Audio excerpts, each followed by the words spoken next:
السلام علیکم ورحمۃ اللہ وبرکاتہ۔ دوستو، امید ہے آپ سب خیریت سے ہوں گے۔ ابھی میں نے مجیب الرحمن شامی کا کلپ سنا ہے، جو کہ قابل مذمت بھی ہے اور قابل مرمت بھی ہے۔ مجیب الرحمن شامی صاحب، جن کے بارے میں آپ کہہ رہے ہیں نا، ہم ان کو بالکل طاقت سے روکیں گے اور اپنی جان کا نذرانہ پیش کر کے روکیں گے۔ کیوں کہ یہ ہمارے نبی صلی اللہ علیہ وسلم کی ختم نبوت کے غدار ہیں۔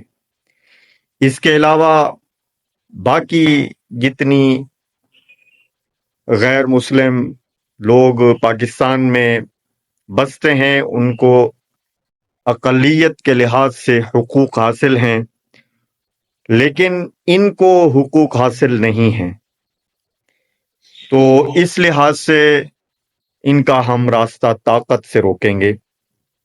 کیوں کہ سن 1971 میں ایک طویل بحث کے بعد ان کو غیر مسلم ڈکلیئر کیا گیا ہے، ایک قانون بنا کر کے۔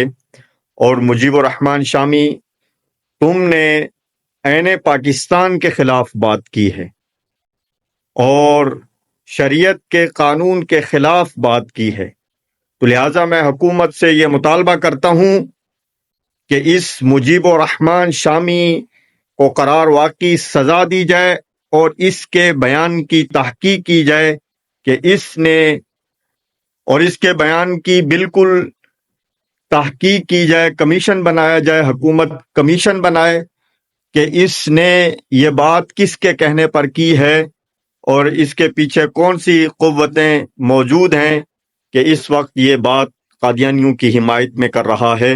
تو اگر تحقیق نہیں کی تو انشاءاللہ ہم خود اس کی بات کا جواب بھی دیں گے اور اس کے خلاف احتجاج کریں گے۔ بہت شکریہ۔